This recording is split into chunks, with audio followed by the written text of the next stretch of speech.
A master musician, a film producer and actor, best known as the lead guitarist and occasionally lead vocalist of the Beatles, George Harrison was born February 25, 1943, in Liverpool, Merseyside, England. He was also the youngest of 4 children, born to Harold Harrison and Louise Harrison. Like his future bandmates, Harrison was not born into wealth. Louise was largely a stay-at-home mom while her husband Harold drove a school bus for the Liverpool Institute, an acclaimed grammar school that George attended and where he first met a young classmate, Paul McCartney. By his own admission, Harrison was not much of a student, and what little interest he did have for his studies washed away with his discovery of the electric guitar and American rock and roll. There were a lot of harmonies in the Harrison household. He had a knack of sorts for it by age 12 or 13, while riding a bike around his neighborhood and hearing Elvis Presley's Heartbreak Hotel playing from a nearby house. By the age of 14, George, who was a fan of such legends as Harrison, who grew up in the likes of listening to such rock legends Carl Perkins, Little Richard and Buddy Holly, had purchased his first guitar and taught himself a few chords. McCartney, who had recently joined up with another Liverpool teenager, John Lennon, in a skiffle group known as the Quarrymen, invited Harrison to see the band perform. Harrison and Lennon had a few things in common, such as the fact that they both attended Dovedale Primary School but didn't know each other. Their paths finally crossed in early 1958. McCartney had been egging the 17-year-old Lennon to allow the 14-year-old Harrison to join the band, but Lennon was reluctant. As legend has it, after seeing McCartney and Lennon perform, George was granted an audition on the upper deck of a bus, where he wowed Lennon with his rendition of popular American rock riffs. The 17-year-old Harrison's music career was in full swing by 1960. Lennon had renamed the band the Beatles, and the young group began cutting its rock teeth in the small clubs and bars around Liverpool and Hamburg, Germany. Within 2 years, the group had a new drummer, Ringo Starr, and a manager, Brian Epstein, a young record store owner who eventually landed the group a record contract with EMI's Parlophone label. Before the end of 1962, Harrison and the Beatles recorded a song, Love Me Do, that landed in the UK Top 20 charts.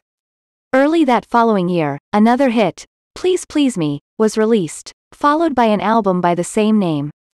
Beatlemania was in full swing across England, and by early 1964, with the release of their album in the US and an American tour, it had swept across the States as well. Largely referred to as the Quiet Beatle, Harrison took a back seat to McCartney, Lennon and, to a certain extent, Starr. Still, he could be quick-witted, even edgy.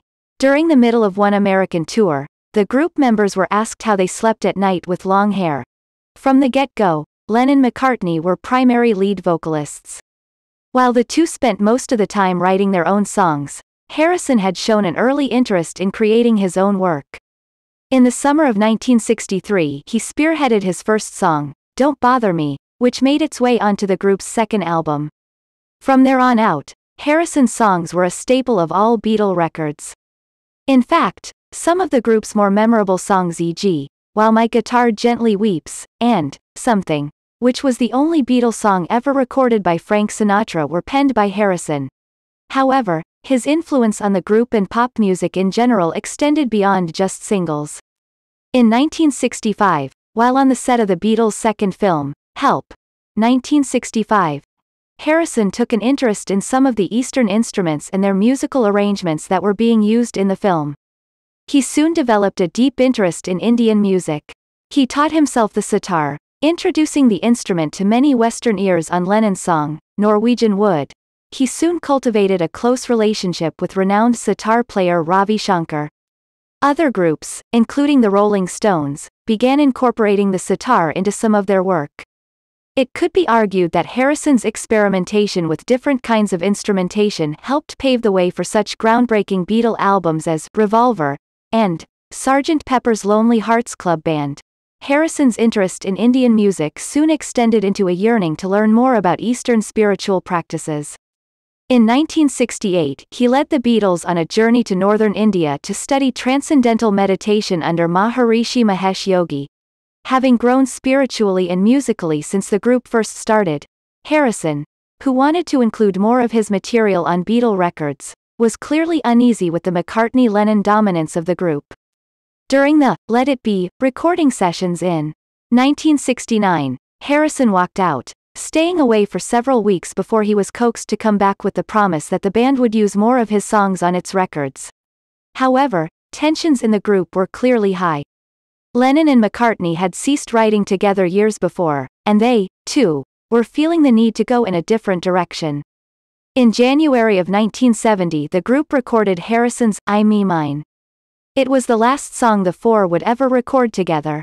3 months later, McCartney announced he was leaving the band and the Beatles were officially over. After the breakup of the Beatles, Harrison pursued a solo career. He immediately assembled a studio band consisting of ex-Beatles star, guitar legend Eric Clapton, keyboardist Billy Preston and others to record all the songs that had never made it onto the Beatles catalog. The result was a 3-disc album, All Things Must Pass. While one of its signature songs, My Sweet Lord, was later deemed too similar in style to the Chiffons' 1963 hit, He's So Fine, forcing the guitarist to cough up nearly $600,000, the album as a whole remains Harrison's most acclaimed record. Not long after the album's release, Harrison combined his charitable work and his continued passion for the East when he put together a series of groundbreaking benefit concerts at New York City's Madison Square Garden to raise money for refugees in Bangladesh. Known as the Concert for Bangladesh, the shows, which featured Bob Dylan, Leon Russell, and Ravi Shankar, would go on to raise some $15 million for UNICEF, produced a Grammy-winning album, a successful documentary film, The Concert for Bangladesh, 1972, and laid the groundwork for future